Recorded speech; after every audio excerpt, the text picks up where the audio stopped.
मोदी नरेंद्र मोदी जम्मू विरोधी नरेंद्र मोदी जम्मू विरोधी नरेंद्र मोदी जम्मू विरोधी नरेंद्र मोदी जम्मू विरोधी नरेंद्र मोदी जम्मू विरोधी नरेंद्र मोदी जम्मू विरोधी नरेंद्र मोदी जम्मू विरोधी नरेंद्र मोदी जम्मू विरोधी नरेंद्र मोदी जम्मू विरोधी नरेंद्र मोदी जम्मू विरोधी नरेंद्र मोदी जम्मू विरोधी नरेंद्र मोदी जम्मू विरोधी नरेंद्र मोदी जम्मू विरोधी नरेंद्र मोदी जम्मू विरोधी नरेंद्र मोदी जम्मू विरोधी नरेंद्र मोदी जम्मू विरोधी नरेंद्र मोदी समस्या की जड़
जम्मू संभाग और विभिन्न आपको धर्म इसके चलते उससे पीड़ित होकर मास मोबिलाइजेशन आज चल रही है सामने। और आप ये समझते हैं कि चाहे वो रसाना केस में सीबीआई इंक्वायरी की जांच की डिमांड हो या माइनॉरिटी वाले मामले में जम्मू संभाग के लोगों की रक्षा हो या आज टोल प्लाजा बंद करने के लिए स्मार्ट मीटर्स बंद करने के लिए जम्मू संभाग के लोग इनको भाजपा की सरकार ने किसी भी तरीके से एड्रेस करने का प्रयास नहीं किया।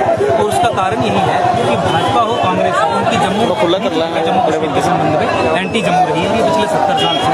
अनफॉर्चुनेटली 2014-15 के बाद उस नीति को अडॉप्ट करके आगे बढ़ाया गया। ये बहुत दुख की बात है। रसाना हो, प्रॉपर्टी टैक्स का मामला हो, टोल प्लाजा का मामला हो, सरकार हमेशा एंटी जम्मू रही है। और मैं आपके माध्यम से आज ये एम्फेसाइज करना चाहूँगा कि जो लोग ये कहते हैं कि मोदी साहब को कुछ पता नहीं है, यहाँ के लोगों ने बताते नहीं है, यहाँ के नेता बताते नहीं है, वो ये बकवास करना बंद करें, ये मूर्खतापूर्ण बातें करना बंद करें। अगर इस मामले में कोई एंटी जम्मू है, एंटी जम्मू के लोगों के है, तो वो केंद्र सरकार है। और केंद्र सरकार में समस्या की जो जड़ है उसका चेहरा नरेंद्र मोदी, उसका चेहरा अमित शाह है। ये अमित शाह और नरेंद्र मोदी हैं जो एंटी जम्मू है। जम्मू संभाग की जो लोकल बीजेपी को कोस की क्यों उन्हें आप एलिबाइज देते हो, क्यों उन्हें आप पर्दा डालने का उनके कृत्यों पे काम करते हो। जम्मू संभाग के लोग जो भी कहे, लीडरशिप यहाँ से जो भी कहे, नरेंद्र मोदी को करना वो है जो मुस्लिम तुष्टीकरण, संतुष्टीकरण और तृप्तिकरण के चलते वो कश्मीर को खुश करने के लिए कर सकते हैं।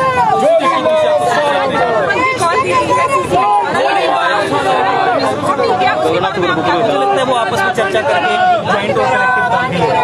वही आज जो है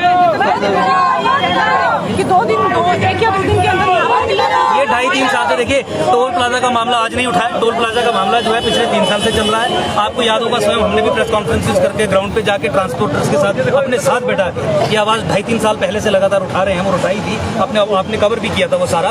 ये 2.5-3 साल पुराना मामला है। जब लोग सड़कों पर आते हैं, आपके लिए समस्या पैदा होती है, पोलिटिकल कॉस्ट आपको बियर करनी पड़ती है, तब आप कहते हो 2 दिन का समय दो, 3 दिन का समय दो। आप 3 साल से कहाँ थे ये मुझे बताइए। एक दिन ऐसा नहीं जाता जिस दिन कोई ना कोई समस्या वहाँ पे उत्पन्न नहीं होती है और लोग डिमांड कर रहे हैं। और अगर सरकार को ये नहीं पता है कि लोगों की डिमांड ये है पिछले 3 साल से, डिस्पाइट बीइंग ऑन रोड्स और प्रोटेस्टिंग और मीडिया में आने के बावजूद भी, तो इस सरकार को आगे जारी रखने का कोई औचित्य नहीं रहता। और मैं जम्मू संभाग के लोगों से विशेष तौर से निवेदन करना चाहूंगा, समझिए आपको नरेंद्र मोदी, अमित शाह और उससे पहले मनमोहन सिंह और उससे पहले वाजपेयी, इन्होंने गुलाम रखा था। इन लोगों से आजादी की एक्सपेक्टेशन मत रखिए।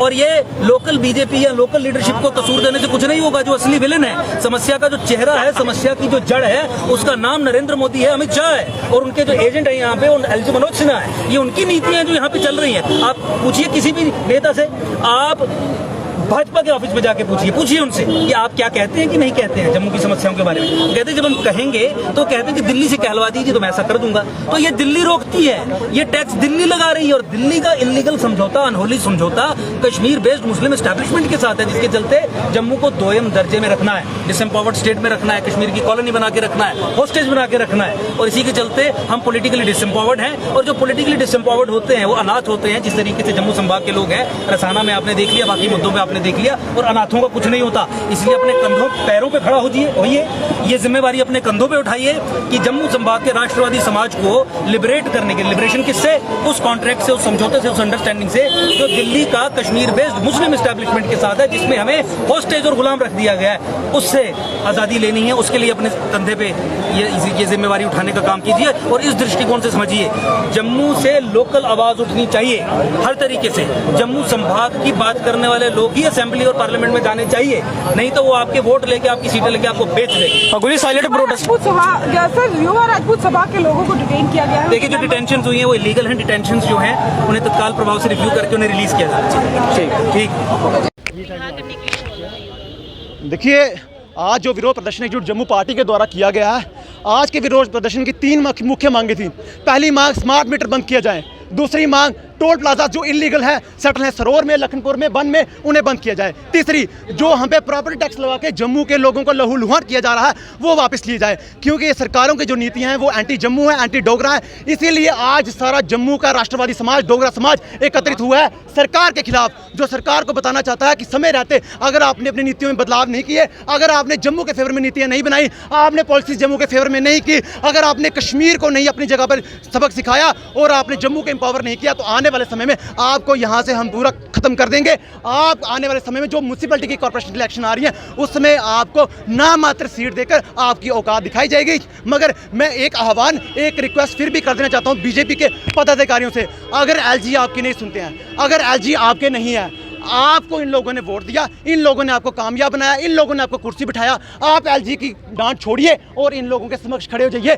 कल को आप अगर बीजेपी की टिकट आपको नहीं मिलेगी, ये लोग आपको इंडिपेंडेंट जिता देंगे। मगर अगर आपने इस समय, जब इन लोगों की जेब लूटी जा रही है, जिन घरों में मात्र कमाने वाले की आय 10,000 रुपये, उनका 8,000 बिल आ जाए, वो अपने बच्चों को खिलाएंगे क्या, पिलाएंगे क्या? अपने बच्चों को भूखे रखने की कगार आ गई है। अपने बच्चों को प्राइवेट स्कूल से निकाल के सरकारी स्कूल में रखने की कगार आ गई है। अपने पेट में 3 वक्त की रोटी ना डालते हुए 1 वक्त की रोटी डालने की कगार आ चुकी है। ऐसा मंजर हमारे समक्ष जो खड़ा है, उसको हमें खत्म करना होगा। इसके लिए एकजुटता जरूरी है, एकजुट होना जरूरी है। एकजुट में ही जीत है। जब तक एकजुट नहीं होंगे, हमारी जीत इम्पॉसिबल है। तभी मैं कह रहा हूं, सारे एकजुट हो जाइए, इस सरकार के खिलाफ मोर्चा खोल दीजिए। जब तक ये जो 3 जजिया हम पर लागू किए गए हैं, तुगलकी फरमान हम पर लागू किए गए हैं, जब तक इसे रिमूव या रिवोक नहीं किया जाता।